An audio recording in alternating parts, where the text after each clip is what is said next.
Hello folks, and welcome to the Pueblo Mágico of Palenque, Mexico. Most people come to Palenque, Mexico to see the Mayan ruins of Palenque and the tomb of King Pakal, but this video is going to be about the town itself. I wanted to go beyond the hotel resort area and see what the town of Palenque was really like. The result was kind of cool. Besides being the gateway of the city of some spectacular Mayan ruins, I felt like I found the real city of Palenque. But first, I had to get there, and to do that, it was going to be quite a bit of a journey. My journey to Palenque started on a plane, 2 planes in fact. The first plane took me from Tijuana, Mexico to Mexico City, and the second plane took me to Villahermosa, Mexico. Flying over Mexico City was cool because we got to see the volcanoes. Their names are Popocatépetl and Iztaccíhuatl, who were named after an Aztec prince and princess. The flight was good and we soon landed in Villahermosa, Mexico. Villahermosa is the closest airport to Palenque, but the two cities are not in the same state. Villahermosa is in the Mexican state of Tabasco, and we needed to go to the Mexican state of Chiapas. So the next part of our journey was going to the ADO bus stop. We're here at the ADO bus stop in Villahermosa. Have to go over to B to find the Sprinter buses that go to Palenque, which is on the other side.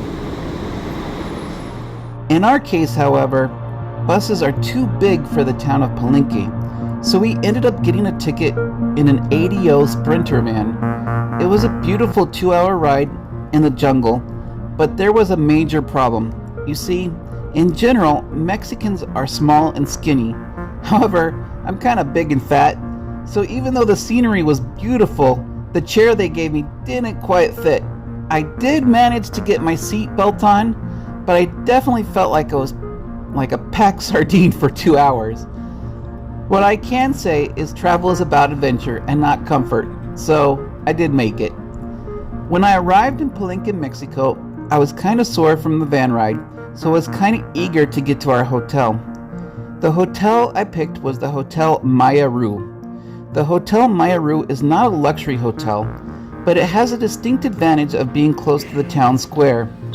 We were on the 2nd floor of this hotel room, and it was a very simple hotel room. We paid about $45 a night to stay here, and they gave us a nice continental breakfast every morning.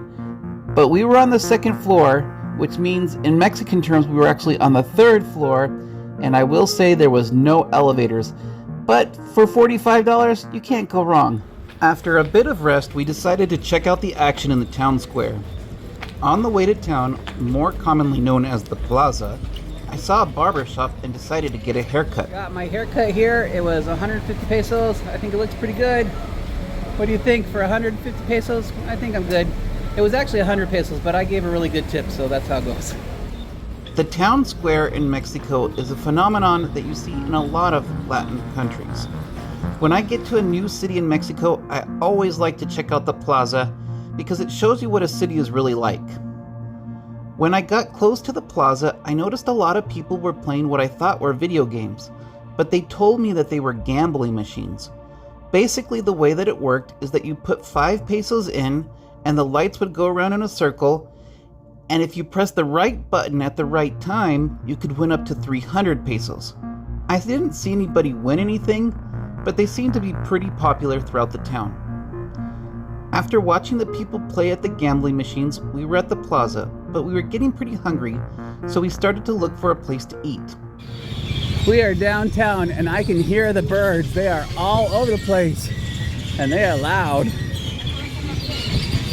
Found a Burger King in Palenque. That was kind of funny. Not what I'm looking for, any of those I things. was tempted by the Paw Patrol nuggets and the Carolina Reaper sauce, but you will be happy to know I did not go to Burger King in Palenque, Mexico. But I did think it was funny that there was a Burger King.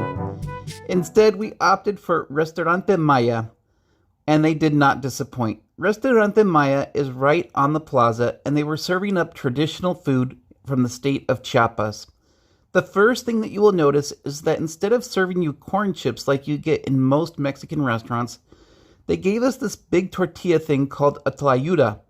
It's basically like a big tostada, and you break pieces off while you eat your food. The black specks in it came from a plant called chipilín.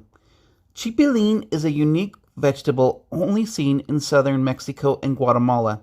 If I had to describe the taste and texture, it was a lot like spinach. In fact, most scientists say that chipilín is a Central American cousin to spinach. This drink is called a pozol with cacao. Cacao is basically chocolate, but this drink was not sweet. This was basically raw chocolate and cornmeal mixed together. It wasn't my favorite drink, but I was told that it was what Mayan kings used to drink. I did, however, like the appetizer, which was 2 quesadillas with, of course, chipilín inside and a bit of avocado and radish on the top. These are zapata tacos. They come with chicken and green peppers, and then you have guacamole, and then you have a salsa, and this salsa is not a spicy salsa. And then what you do is after you're done putting everything on that you want, you can put a little bit of lemon on it. That's how it works here. Actually, it's a lime. We are now in the Plaza. Last time I was here, which I think was about 3 years ago maybe, this plaza was not open. You could walk around the plaza, but you couldn't walk inside the plaza. Not much activity going on. It's kind of warm. It's very humid, hot here. That yellow building over there is the immigration center for here down south. Immigration right now in Mexico is interesting. A lot of people are coming into Mexico from different places. In particular, we saw that a lot of people were coming from Haiti and even as far as Africa in the plaza waiting for travel papers. They all spoke French, which was kind of different. Mayan roots run deep in Palenque. This is a statue dedicated to King Pakal and his son. Over here is the City Hall building. You can see King Pakal on the right. There's the Mexican seal in the middle, and the state seal of Chiapas on the left. Those are the 3 seals there. The left is the state seal of Chiapas, the middle one is for Mexico, and the right is a Mayan for King Pakal there. There were no major supermarkets in Palenque that I saw. Plenty of options, however, for fresh food in Palenque. This is a typical market in Palenque, Mexico. As you can see, there is a wide variety of fruits and vegetables, but I will say that it's all seasonal. For example, there were no mangoes when we were there because mango season was over. For dessert, we went to Helados Michoacán, which is an ice cream chain that is very common in Mexico. My favorite dessert in Mexico right now is fresas con crema, which is basically just frozen strawberries with whipped cream. Very simple, but so good.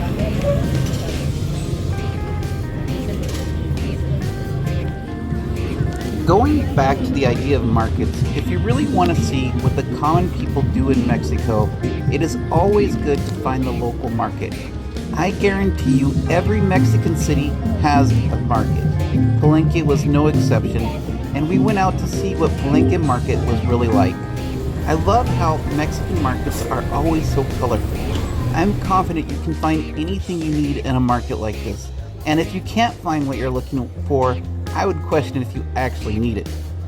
The market is big, and it is common in the working class to go to what is called a comedor, which is the food stalls in the back section of a market. Walking up and down the comedor, you can see what everyone is selling. You can haggle if you want to on the prices, but for me the food was so cheap I really didn't haggle. I mean, I got this fried steak for 100 pesos, which is like $6 US. Why would I even try to bargain at a price like that? After eating my steak, my dad told me that he wanted to get some cloth. So in Mexico, that means you need to go to the cloth store. Check out all this colorful cloth. They had almost any color you could imagine. It is all sold by the meter. At night, the plaza really comes alive and the town comes out to relax after a long day of work. The children are playing. You can buy yourself a marquesita, a Mexican crepe, and be entertained by one of the many wandering clowns. I love how the people in Mexico come out to socialize. We even got to see the local church decorated for a wedding one night.